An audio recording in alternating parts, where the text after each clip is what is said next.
right now on 5 on your side at 10. Warmer temperatures and at least a couple of chances of rain this week. Why the developing pattern still shows signs of limited rainfall for some of us. It's the disturbing viral video of the fight between two Hazelwood East students. It was horrifying. Tonight, teen violence and criminal justice experts weigh in on the gravity of this case. Our top story, 2 Metro riders are dead. Tonight, the search for the person who fired shots into a bus. The Major K Squad is now leading the investigation. Good evening, everyone. I'm Kelly Jackson. And I'm Mike Bush. The shooting happened around 2:30 this afternoon along Airport Road, about a mile from the Berkeley police station. Robert Townsend was on the scene earlier today and talked with investigators. Robert. Mike, tonight police are still looking for the shooter and trying to figure out exactly why the person opened fire on a bus carrying passengers. In mid-afternoon, police say witnesses told them someone outside fired bullets through the front windshield of this Metro bus in Berkeley. Investigators say the gunman then got on the bus, fired more shots, and immediately took off. Police say 2 riders suffered gunshot wounds. Paramedics rushed both men to a hospital where they later died. I'm just at a loss for words right now. I could have been on that bus. It's senseless. And we have to do better as a community.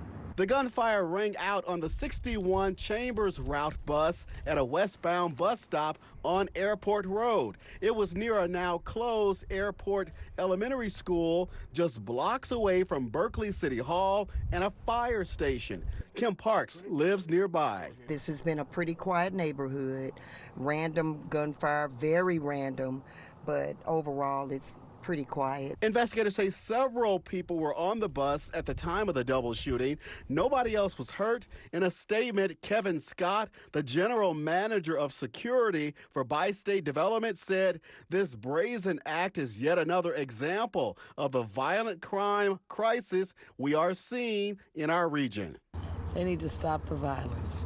We are trying to live a normal life, and the community is going down over nothing senseless.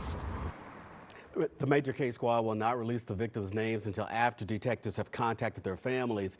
Detectives are right now reviewing video taken from that bus, hoping it will lead them to the gunman. If you know anything about this crime, call Crime Stoppers. Robert, thanks. Tragedy tonight in Western Illinois. 5 people are dead, including 3 young children, after a fiery crash involving a school bus and a semi-truck. The crash happened on Route 24 around 11:30 this morning in the town of Rushville. That's in Schuyler County, about 2.5 hours north of St. Louis. According to Illinois State Police, the school bus veered into the path of the semi. Both the truck driver and bus driver were killed, along with a 5-year-old girl and 2 3-year-old boys on board the bus. All 3 were students with Schuyler Industry Schools. Schuyler County is a small county, small community, Raceville, Illinois. It's a close-knit family, and when you have loss of lives like this, it's devastating. It's quite a tragedy, and our prayers go out to the families. The crash remains under investigation. Schuyler Industry Schools has canceled school for the next 2 days, but is making counselors available to students and staff. Tonight, a Hazelwood East High School student remains in critical condition, and a 15-year-old girl is in juvenile custody after a disturbing fight near campus. Video of that attack from Friday afternoon has gone viral on social media. New tonight, Annie Krall spoke with criminal justice and teen violence experts about what comes next, Annie. That 15-year-old suspect is currently being held by St. Louis County Family Court on assault charges, but experts tell me that could change. A video shared and watched thousands of times of the fight on Friday next to Hazelwood East High School, a student's head smashing into the pavement repeatedly. We will not show the full video due to how graphic it is. Tina Meyer's 13-year-old daughter died by suicide after excessive bullying in 2006, gaining national attention. Now Meyer is teaching teenagers how to de-escalate their differences without violence. Watching the viral Hazelwood cell phone video, It was horrifying. Watching all of those kids standing around. The victim and suspect's names haven't been released because they're both minors. That's a requirement by state law. Director of Criminology and Criminal Justice at SLU, Dr. Diane McGuire says. How does it become the case where they do get bumped up from the juvenile court and they end up being treated almost as an adult? So with very serious offenses, the statute provides for sort of an automatic hearing to see if this child is an appropriate subject of juvenile court jurisdiction or not. St. Louis County Prosecutor Wesley Bell saying on social media, quote, "It's a juvenile court matter unless it is certified. The certification decision is up to the juvenile court officials. A hearing date hasn't been announced." McGuire says if the victim were to die, the suspect could be facing first or second degree murder charges. When you put something out on social media and it goes viral, and it's as horrific as this was, and now you're going to get the aftermath of where people are going to be saying things and the social media is going to continue. It's on TMZ. Missouri Attorney General posted on social media saying the suspect should be tried as an adult. Tina Meyer travels across the country teaching teens how to speak to adults they trust about their anger so it doesn't reach a boiling point, educating them as early as 5th grade. Thank you, Annie. Tonight, a desperate search in Nashville, Tennessee for a missing MISSOU student. 22-year-old Riley Strain was last seen Friday night around 10 o'clock after he was kicked out of Luke Bryan's bar. He was there with a group of fraternity brothers. They called police after his Snapchat location disappeared and his calls went straight to voicemail. Riley's parents traveled from their home in Springfield, Missouri to Nashville to look for their son. His father says time is of the essence. You're just hanging by a thread, waiting for any kind of information from anybody, whether it be the police or somebody giving a tip or whatnot. But it's horrible. It's a parent's worst nightmare. The university is offering support to Riley's family along with counseling for students, faculty, and staff. Breaking tonight, a nearly 2-week strike is over for 40 workers at the Gray Bar plant in Hazelwood. Just hours ago, members of the Teamsters have ratified a new contract. The 4-year deal includes an 18% hourly wage increase, a reduction in forced overtime, a $1,500 ratification bonus for members, and workplace safety commitments. Teachers in the University School District are getting a big raise. Tonight we learned both teachers and teachers unions ratified a new 2-year contract. They'll get a 6% raise on July 1st, followed by a 5% raise in July of 2025. The move comes 1 week after teachers in St. Louis Public Schools were given a 17% raise over their new 3-year deal. Tonight, an end of an era in higher education in St. Louis. After more than 100 years, Fontbonne University will be closing its doors in the summer of 2025. The tough decision was made after years of declining enrollment and financial hardships. Laura Barcheski is live on the Clayton campus tonight. She talked with university officials and students about this heartbreaking news, Laura. Mike and Kelly, this closure announcement has everyone really concerned here at Fontbonne University. And while they've made a lot of arrangements for some students to finish their degrees, there is still a lot up in the air. On a warm, early spring afternoon, the Fontbonne University campus is unusually quiet. Classes were canceled on Monday as the school community grapples with life-changing news. Undergraduate student Alina Dunder says while she'll graduate this May, she found out she can't return to Fontbonne for her master's. It does feel very empty that I can't come back, and I think a lot of places and a lot of students really want to come back to what they choose as their home. And in a little more than a year's time, the campus will be entirely empty, closing its doors for good after serving St. Louis students for more than 100 years. With more than a decade of declining enrollments and budget shortfalls, a small endowment, and no way to balance the budget in the foreseeable future, closing the university was the only responsible choice. Over the weekend, University President Dr. Nancy Blattner says they finalized an agreement to sell the 16-acre property to nearby Washington University, which in return will help keep them open through summer of 2025, allowing some students to graduate and others to be placed in programs at other universities through what they call teach-out agreements. They will take all of their credits toward their degree. They will generally agree that the cost of attendance would be the same as what it would have been here, so there are no additional out-of-pocket expenses. And that's something that we want to provide for our students because it helps to safeguard them and make that dream a reality. Fine arts graduate student MV Laughlin says because her program was already on the chopping block months ago, she wasn't shocked, but isn't exactly sure what's next for her. I want to make sure the quality of my education's not being compromised in any way, and I understand the administration's doing everything they can to mitigate the damages, but there's still going to be damages.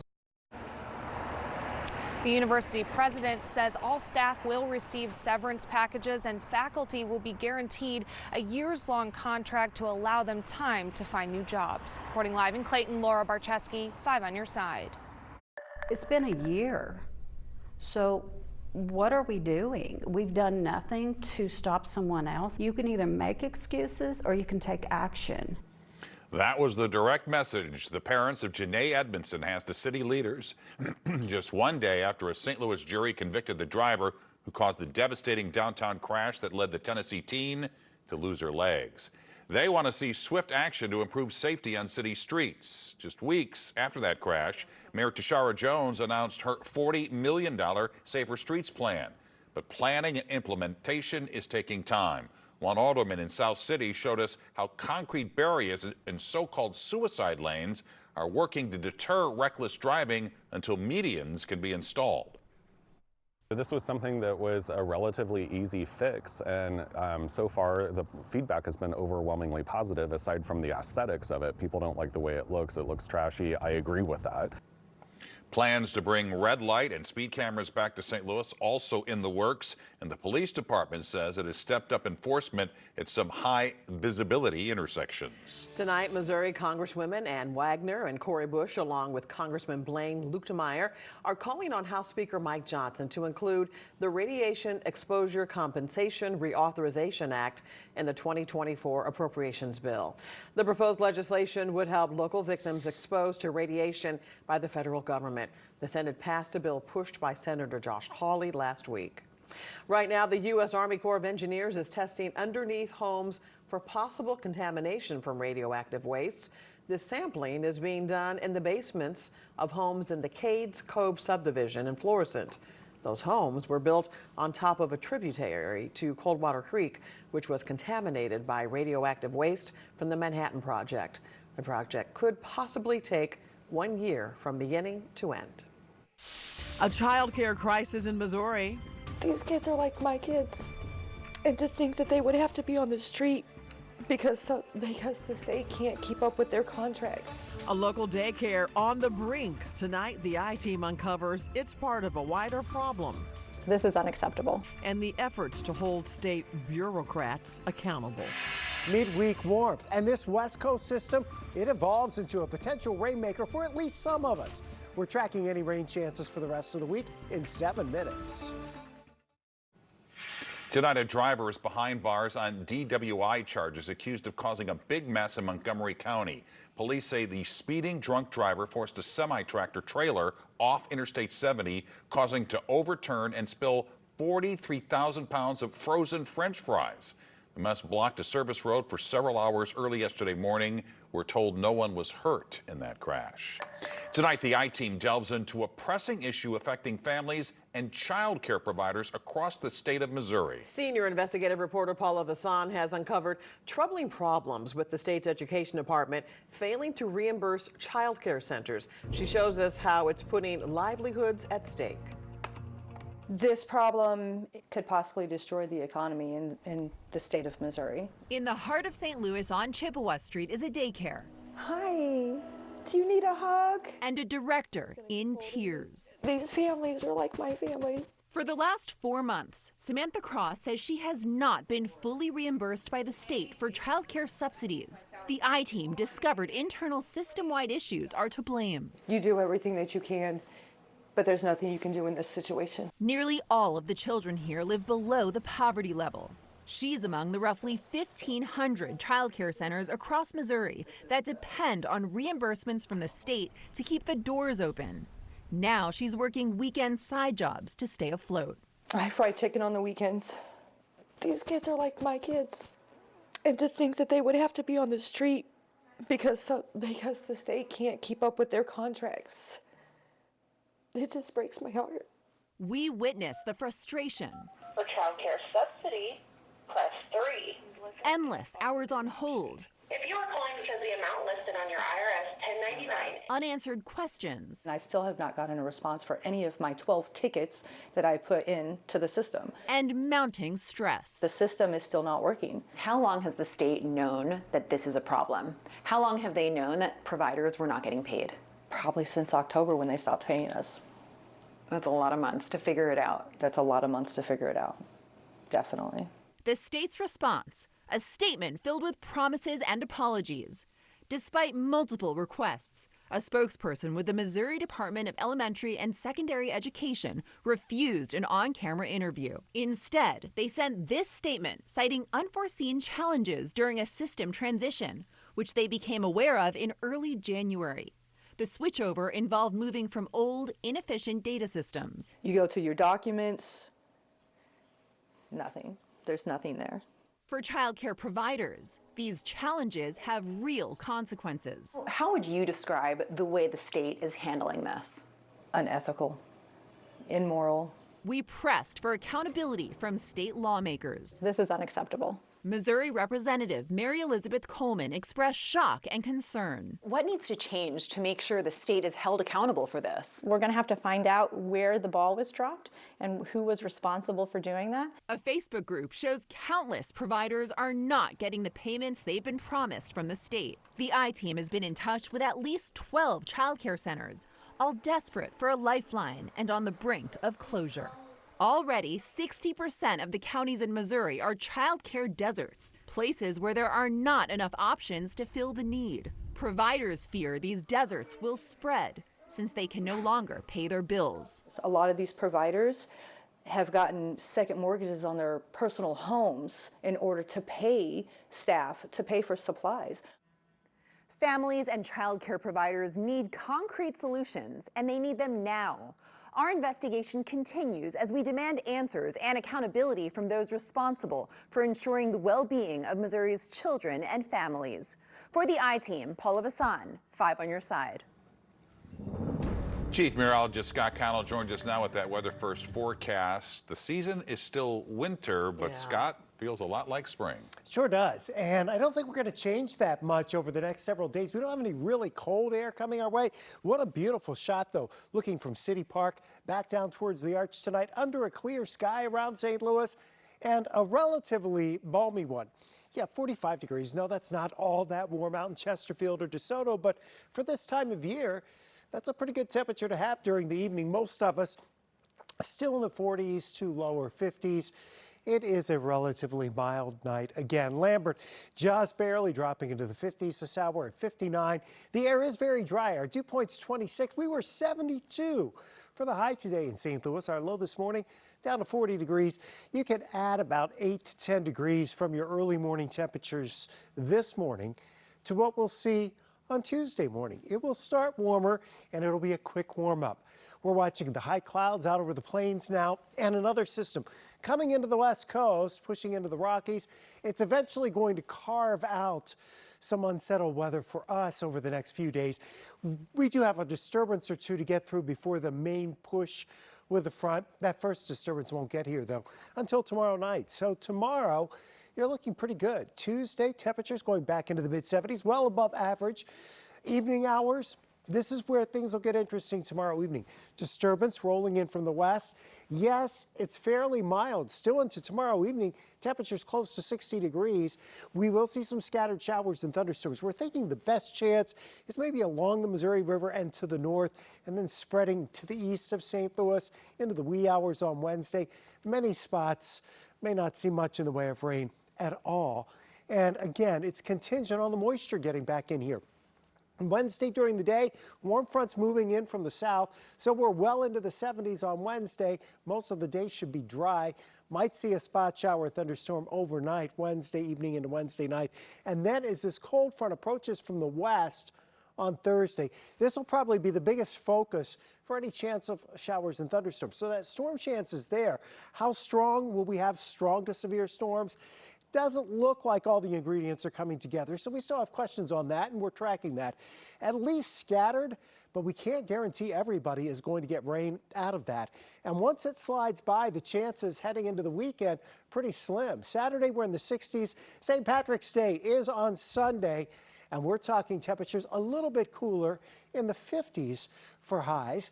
That's still about average for this time of year, so we'll take that because you know, you've had with some of the Hibernian parades over in Dogtown. There's been a few of them that have been rather cool. Yes. They So have. that's not bad. 54 degrees, and the parade on Saturday downtown should be fine too. And tomorrow looks gorgeous. Really All right. nice. Scott, thanks. Frank's next to sports. Well, we have good news tonight for Cardinal fans. We have great news tonight for Blues fans, and I have a courageous story about a young lady in Althoff. This 5 on Your Side Sports Report is sponsored by Telly Tire and Auto Centers, driving your way since 1942. Boston, Massachusetts was the place for the best single moment in Blues history. But that was 5 years ago. A lot has changed. Tonight, the Blues went to Beantown almost in a desperate state. 8 points out of the final playoff spot with 18 to play. 10 minutes into the game, Kasperi Kapanen will get the loose puck and make it look easy, 1-0 note. Late first period, this looks easier, and it should be. A two-man advantage, Robert Thomas, that's goal 21, Blues up 2-0. Third period, Boston native Kevin Hayes took the team to dinner on the North End last night, and he feasted on this goal to make it 3-0. Brandon Saad will later make it 4-0, and the Blues shock the Bruins in Beantown 5-1. Joel Hofer with 36 saves. Taking flight. Card Spring Training, sponsored by Wood Basement Systems. Reports of Sonny Gray's demise have been greatly exaggerated. As you can see, he had a bullpen session today, 20 pitches. The last one went 92 miles per hour. His quote, "All in all, it's been a good week." Miles Michaelis got the start against the Nationals, and he got through 4 innings. He allowed 1 run, 4 Ks. His spring ERA, 1.80. This was good to see, too. Leadoff man Brendan Donovan reached base in 3 of his 3 at-bats, 2 hits and a walk. He scored all 3 times. But the Cardinal pitchers allowed 8 runs in Washington's final 2 at-bats. The Nats win 11-4. Here's Mike Claiborne on Miles Michaelis. He's a strike thrower. He's always in the strike zone. And so he's got to be able to make sure that when he throws a strike, it's not down the middle of the plate. You saw a lot of first pitch swings today. He was able to negate that a great deal. So I think once he gets into that groove and being able to locate his pitches, especially his breaking ball, I think he can be a very effective pitcher for you. Let's head to Vianney, and the Griffins are going to the Final Four for the first time in 11 years. And this scene is one of the big reasons. Coach Walsh with his son Luke working together. Luke gets up between 600 and 1,000 shots a day. He's one of the best shooters in St. Louis. The Griffins will bring a talented team to Columbia on Wednesday to face Jeff City in the semifinal. They have size, and they have plenty of good-looking shooters. It means a lot to me. It means a lot to our guys. They've worked hard, and they've really embraced the opportunities that have been presented with them. And then for our school community, it was pretty special to play here and be able to share that with so many folks on Saturday. How about your dad and your relationship and what he's done for you? Well, he's been there on every step of the journey. So, you know, just to go to the Final Four means a lot to both of us. You know, sharing that hug with them after the game is very special to me, but we want to win 2 more. So that's the goal. Really a cool moment tonight at Althoff High School as junior Gabby Orlett took home the Jersey Mike's Naismith Basketball Courage Award. It's a national award. The volleyball, basketball, and soccer standout has been battling inoperable cancer since she was in the 8th grade. She also happens to be one of the best volleyball players in the region. We profiled her on Sports Plus in the winter, and the courage continues. I just think it's really important to push through, and I'm not going to let this win. I'm not going to let this take anything away from me. And that's a big thing that I've always told myself, even from when I was 14 to now that I'm 17 years old. I believe the same thing, that I'm not going to let this take me down, and this isn't going to really define me and define my story. And her goal is to be a Division I volleyball player, and I would bet the mortgage she will realize that dream next year. So inspiring. Yep. Frank, thanks. Well, the luck of St. Louisans, the big back-to-back parties for St. Patrick's Day this weekend.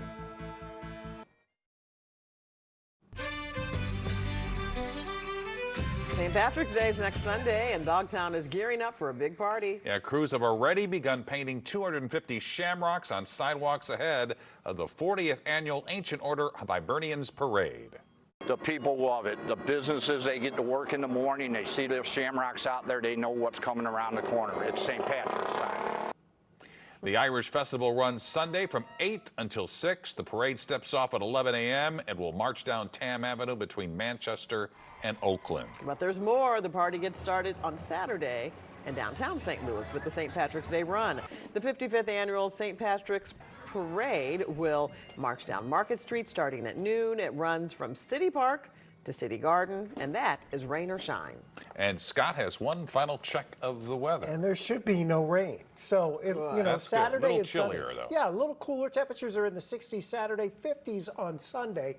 But, you know, for March, we certainly have had worse, colder, wetter, snowier. Yeah, so this doesn't look bad. There you have it. 5 on your side at 10. The Tonight Show starring Jimmy Fallon is next. We hope you'll start your day with the Today in St. Louis team. That starts at 4 a.m. Have a great tomorrow.